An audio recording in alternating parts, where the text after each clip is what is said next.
चलिए देखिए बेटा, यह है चैप्टर नंबर 3 की second class, chapter 3 class second. Okay students, और इस क्लास में हम पढ़ने वाले हैं पर परागण के लिए अनुकूलतम विशेषताएं। क्यों? क्योंकि बेटा इससे पहली वाली क्लास में, लास्ट क्लास में जो आपने पढ़ा था वो पर परागण की डेफिनेशन पर आपने एंड किया था, पर परागण की डेफिनेशन।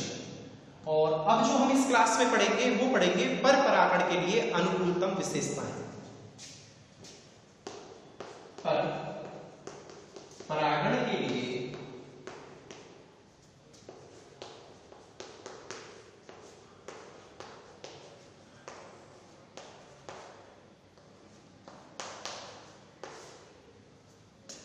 विशेषता।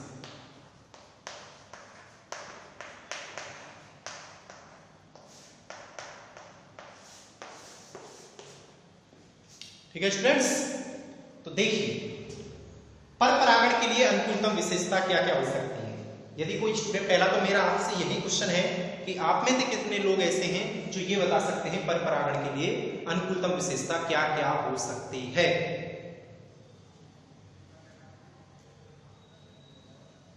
सही बात, एक लिंगता, वहां पे द्विलिंगता था तो यहां पे क्या हो जाएगा बेटा, एक लिंगता। बिल्कुल सही बात। और सही बात, स्वयंबद्धता। क्या है बेटा, स्वयंबद्धता। और क्या हो सकता है, वहां पे समकाल परिपक्वता था तो यहां पे क्या हो जाएगा बेटा, भिन्न काल परिपक्वता। ठीक है, एक लिंगता, स्वयंबद्धता, भिन्न काल परिपक्वता, और भी क्या हो सकता है बेटा, एक होता है हरकोगेमी। फोर्थ है हरकोगेमी।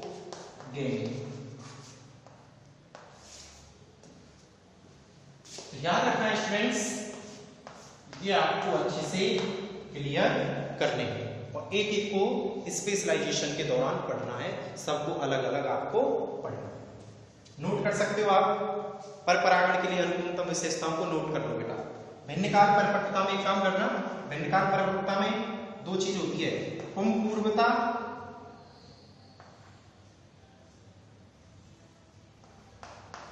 और स्त्री पूर्वता। पुंपूर्वता और स्त्री पूर्वता, भिन्नकाल परिपक्वता के दो प्रकार होते हैं, पुंपूर्वता और स्त्री पूर्वता। ये किसके प्रकार हैं, भिन्नकाल परिपक्वता के। लिख लीजिए बेटा।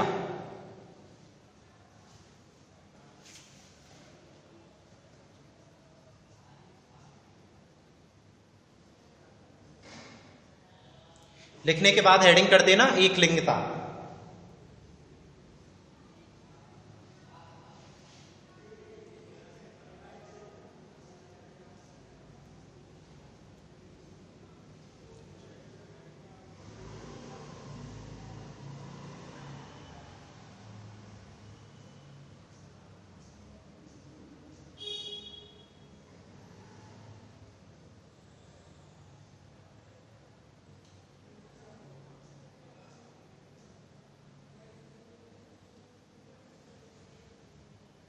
ठीक है, एक लिंगता हेडिंग कीजिए।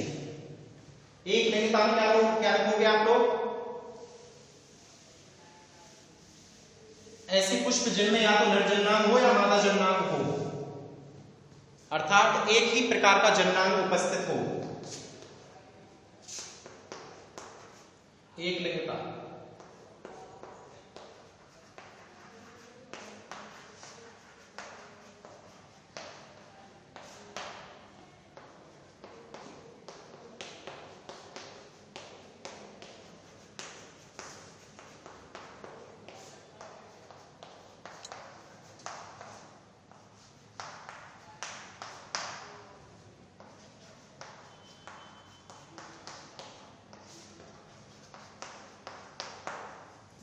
वो क्या कहलाता है बेटा? एक लिंग का।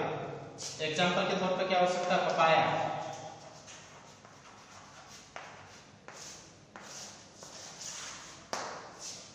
ठीक है, तो ये आप देख चुके हो, लिख लीजिए।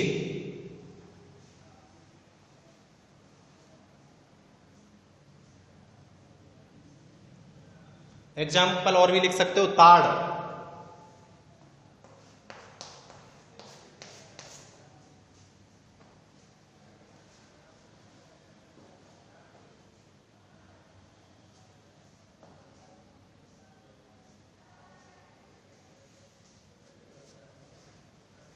इसके पश्चात क्या आएगा बेटा?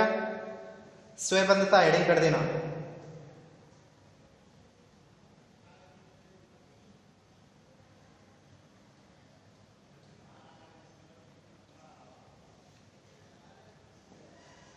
चलो देखते हैं स्वयंबद्धता। स्वयं यानी स्वयं की, बद्धता यानी निषेचन या जनन या अंकुरण नहीं कर पाना।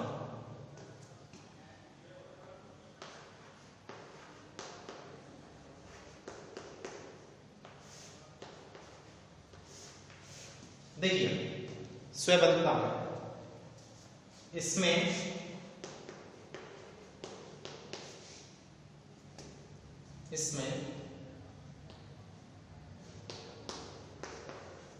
एक ही पुष्प की वर्तिकाग्र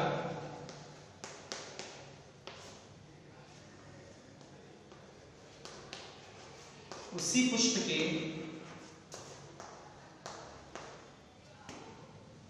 या वर्तिकाग्र पर कह सकते हो, उसी पुष्प के परागकण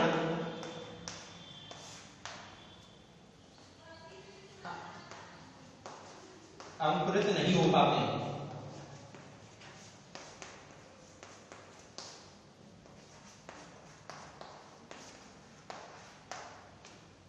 ठीक है,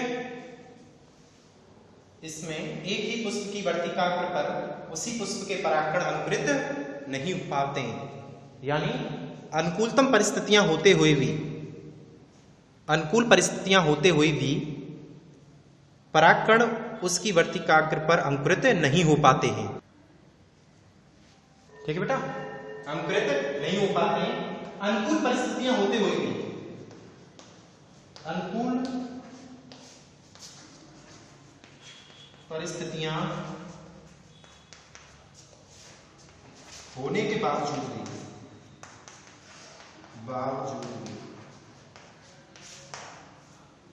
ओके स्टूडेंट्स, तो ये थी स्वयंबद्धता, मतलब पुष्प की वर्तिकाग्र उसी पुष्प के परागकणों को मतलब कि वहां पर अंकुरित नहीं होने दे, यानी कहने क्या है, वर्तिकाग्र पर परागकणों का अंकुरण नहीं हो अनुकूल परिस्थितियां होते हुए भी, तो इसे बोलते हैं स्वयंबद्धता। एग्जाम्पल बता देता हूं मैं आपको स्वयंबद्धता के।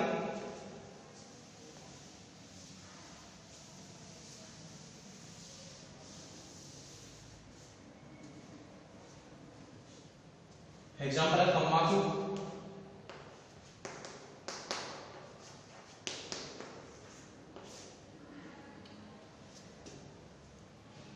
पिटूनिया,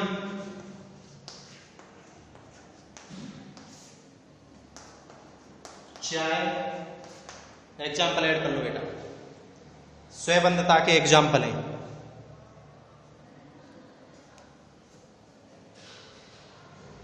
और क्या हो सकता है? आलू भी हो सकता है, आलू। अगर आपको और भी ऐड करना है तो राखी बेल भी कर सकते हो, राखी बेल। ये सब एग्जाम्पल किसके हैं? स्वयंबद्धता के एग्जाम्पल हैं। नोट कर लीजिए बेटा, सभी को नोट आउट करो।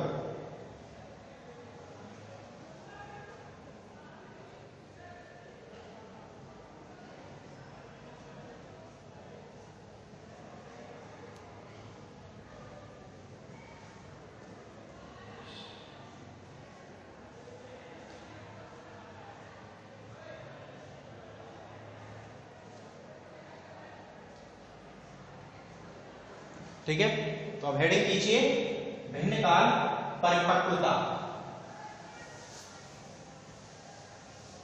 क्या एडिंग करेंगे बेटा? भिन्न काल परिपक्वता।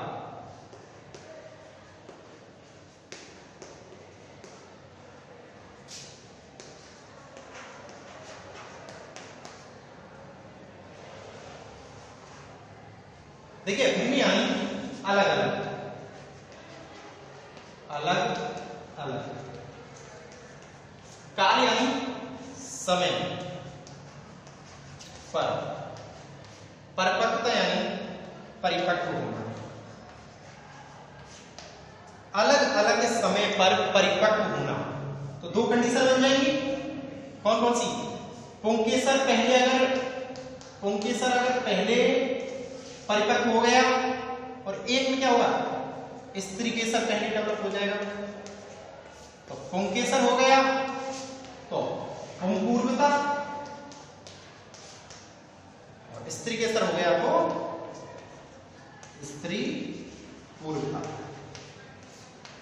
ठीक है, अब दोनों की परिभाषा बताऊंगा, पुंपूर्वता की और स्त्री पूर्वता की। उससे पहले इसको लिखो, डेफिनेशन लिखो भिन्नकाल परिपक्वता की, कि अलग अलग समय पर पुंकेसर और स्त्री केसर के परिपक्व होना भिन्नकाल परिपक्वता कहलाता है। यह दो प्रकार की हो सकती है। पुंकेसर अगर पहले विकसित हो जाए तो पुंपूर्वता, और स्त्री केसर अगर पहले विकसित हो जाए पुंकेसर से तो स्त्री पूर्वता।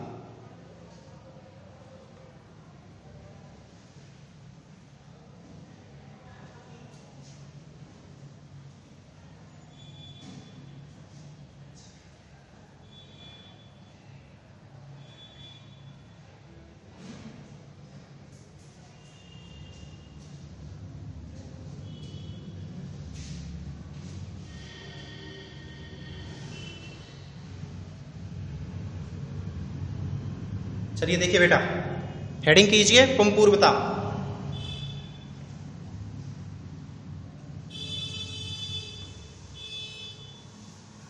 पुंपूर्वता की डेफिनेशन क्या लिखोगे?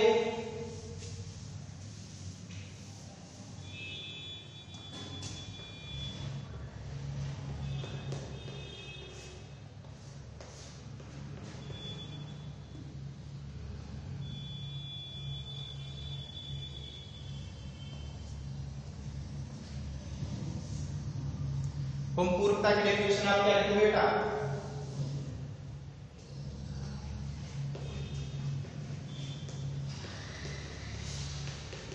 वो इसमें थोड़ी सी मिस्टेक कर दी थी लिखने में, उसको मैं इस मिस्टेक से देख लेना। पुंपूर्वता होती है, पुंवर्ता नहीं होती, वो पुंपूर्वता होती है।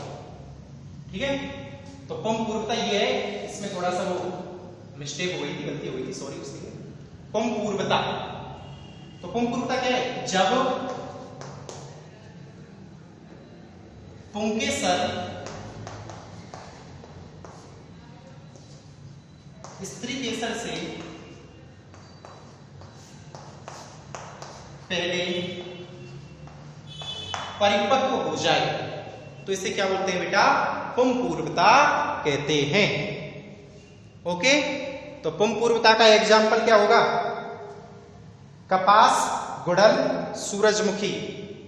एग्जाम्पल लिख दो, कपास, गुड़हल, सूरजमुखी।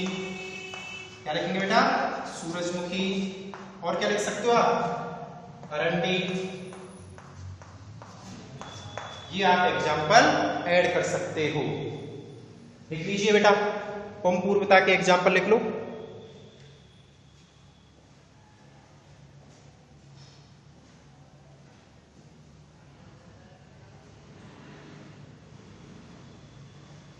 उसके बाद देखिए अब स्त्री पूर्वता।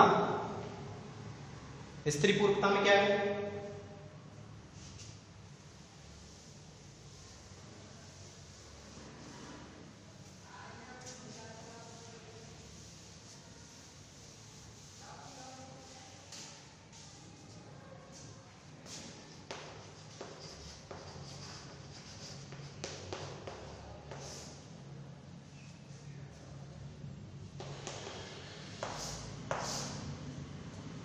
स्त्री पुरुषता में क्या होता है बेटा, देखो जब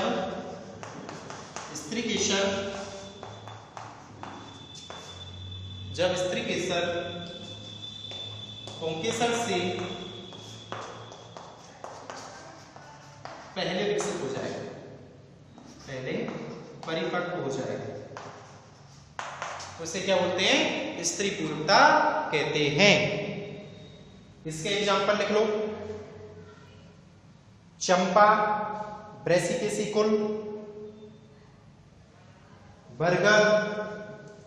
एग्जाम्पल क्या लिख सकते हो, ब्रेसिकेसिकुल लिख सकते हो, ब्रेसिकेसिकुल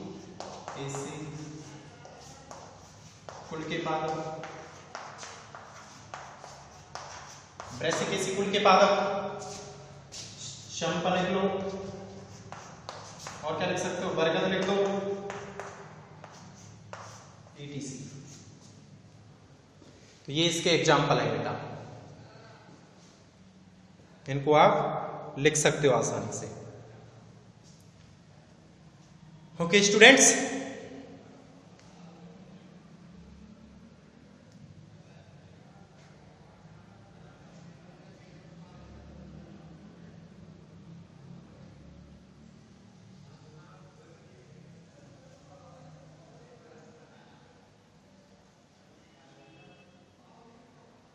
लिख लिया बेटा,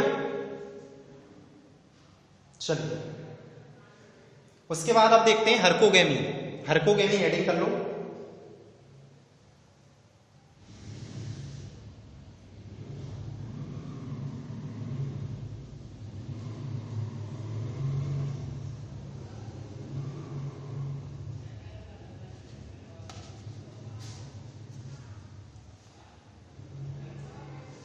हरकोगेमी, इसकी डेफिनेशन बेटा काफी इंपॉर्टेंट है। ये जो आज की जो क्लास चल रही है, इस क्लास में बहुत सारी इंपॉर्टेंट डेफिनेशंस होती हैं।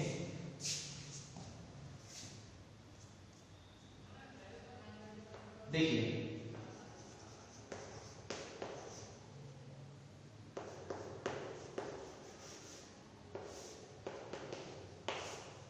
एक ऐसा संरचनात्मक अवरोध, हरकोगेमी के अंतर्गत क्या होता है, एक ऐसा संरचनात्मक अवरोध जिसके कारण परागकण वर्तिकाग्र तक पहुंच ही नहीं पाएंगे। दोबारा सुनो, एक ऐसा संरचनात्मक अवरोध, संरचना को लेकर कोई अवरोध होता है इनकी दोनों की संरचना में, वर्तिकाग्र और परागकोश के लिए। मान चलो ये हो सकता है कि वर्तिकाग्र ऊपर हो, परागकोश नीचे हो, तो परागकण जा ही नहीं पाएंगे उस तक। तो एक ऐसा संरचनात्मक अवरोध जिसके कारण परागकण वर्तिकाग्र तक पहुंच ही नहीं पाते हैं, उसे बोलते हैं हरकोगेमी। संरचनात्मक अवरोध के कारण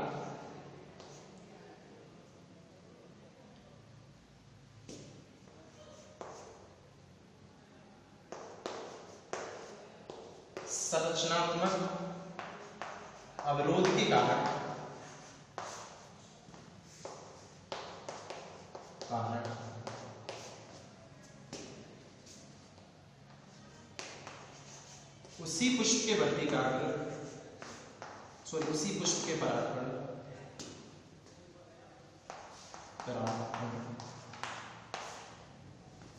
उसकी वर्तिकाग्र तक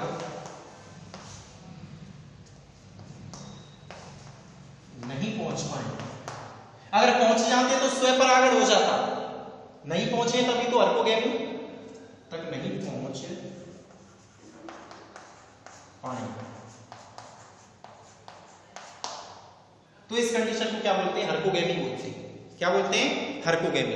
लिख लो बेटा, संरचनात्मक अवरोध के कारण उसी पुष्प के परागकण उसकी वर्तिकाग्र तक नहीं पहुंच पाए, तो ऐसी स्थिति में स्वपरागण संभव नहीं होता है, तो पर परागण होता है।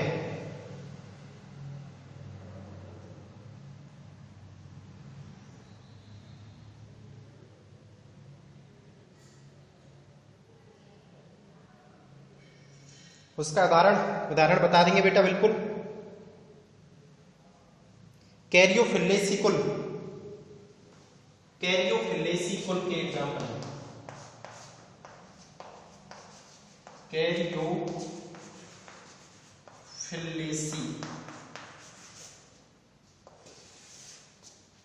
कैरियोफिलेसी कुल के पादपों में, इसकी अगर मैं बात बताऊं तो कैरियोफिलेसी जो कुल के पादप हैं, इनमें क्या होती है, जो वर्तिका की जो लंबाई होती है वो पुंकेसरों से काफी अधिक होती है। वर्तिका की लंबाई पुंकेसरों से काफी अधिक होती है, याद रखना है।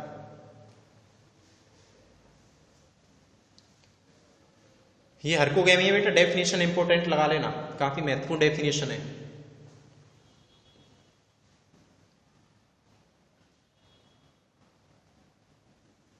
एग्जाम्पल लिख लो, कैरियोफिलेसी कुल के पादपों में, कैरियोफिलेसी कुल के पादपों में वर्तिका की लंबाई, वर्तिका नहीं बोल रहा, वर्तिका की लंबाई पुंकेसरों से काफी अधिक होती है, जिसके कारण परागकण पहुंच नहीं पाते हैं।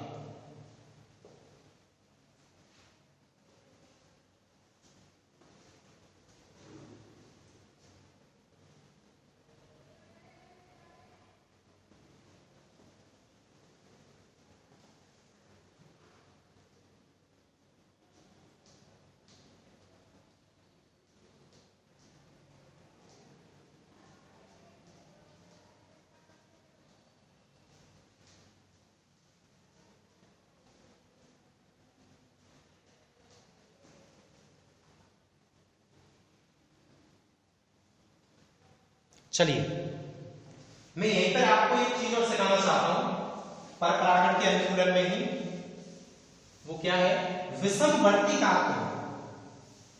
एक छोटा सा टॉपिक है 2 लाइन का, विषमवर्तिकात्व। विषमवर्तिकात्व, इसका मतलब क्या है, सिंपल सा बेटा, कि कुछ पौधों में वर्तिका लंबी, पुंकेसर छोटी, तो कुछ पौधों के पुष्पों में क्या होगा, वर्तिका छोटी, पुंकेसर लंबी। इस घटना को बोलते हैं विषमवर्तिका। कुछ पौधों के पुष्पों में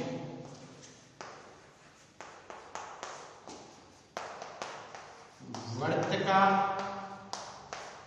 लंबी एवं पुंकेसर छोटे, व कुछ में पुंकेसर लंबे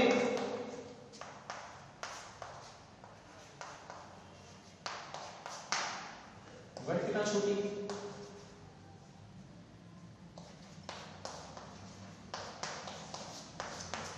इसी घटना को बोलते हैं विषमवर्तिकात्व।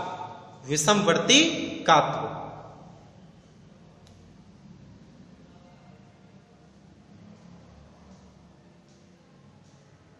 तो ऐसी कंडीशन में क्या होता है बेटा, स्वपरागण संभव नहीं होता है। नोट्स बना लीजिए बेटा प्रॉपर अपनी।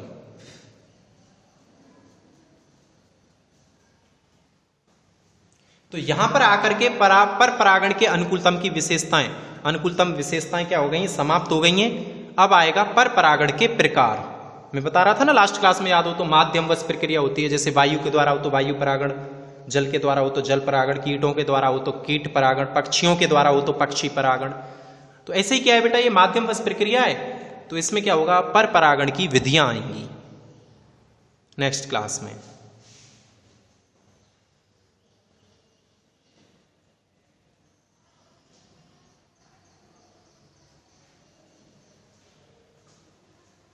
चलो देखिए, लिख लिया बेटा, ये विषमवर्तिकात्व की परिभाषा थी, या आप नोट कर लीजिए।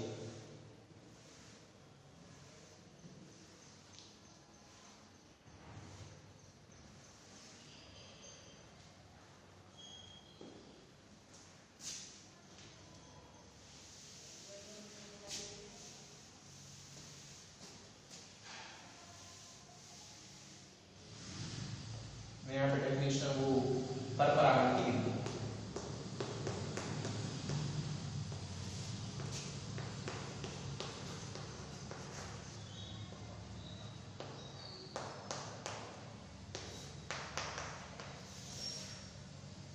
ओके स्टूडेंट्स, चलिए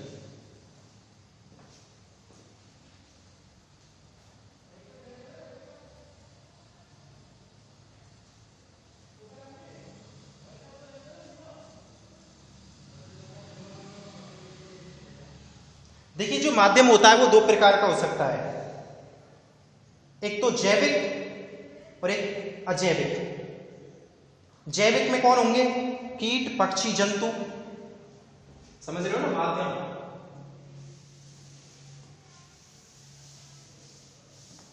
भाई परपरागण की विधियों के लिए, परपरागण के लिए क्या होते हैं? साधन होते हैं। साधन का मतलब जिनके द्वारा परागण की क्रिया होती है, तो वो कैसे होते हैं? एक तो अजैविक होते हैं और एक होते हैं जैविक। ओके स्टूडेंट्स, जैविक में कौन कौन होंगे? पक्षी हैं, जंतु हैं, ये क्या हो गए? और कीट। अजैविक में क्या होगा बेटा? अजैविक में वायु, जल, ये किसमें हो जाएंगे? तुम्हारे अजैविक में।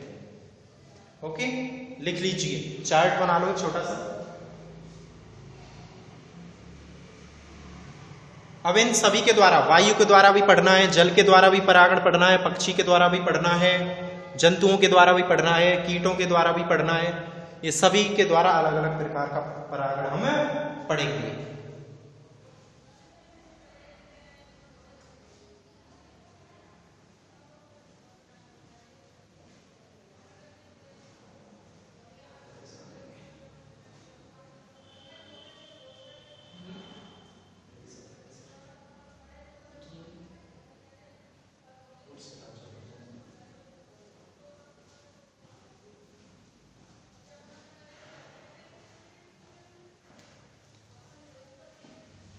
भाई देख लेना, सेकंड क्लास है, कहीं सर एक ही शर्ट में है, इससे पहली क्लास में भी, इससे दूसरी में भी।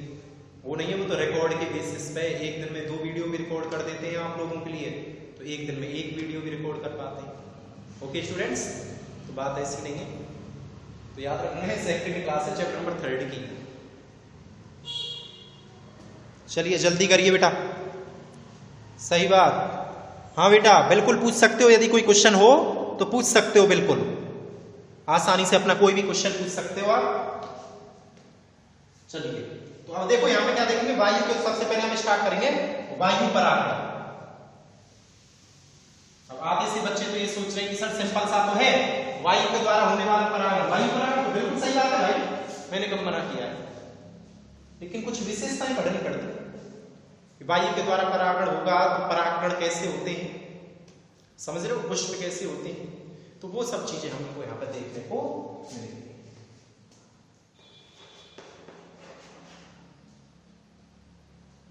चलिए हेडिंग लीजिए, वायु परागण।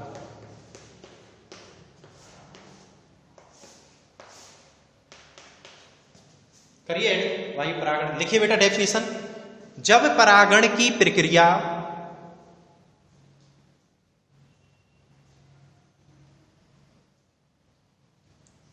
वायु के द्वारा संपन्न हो,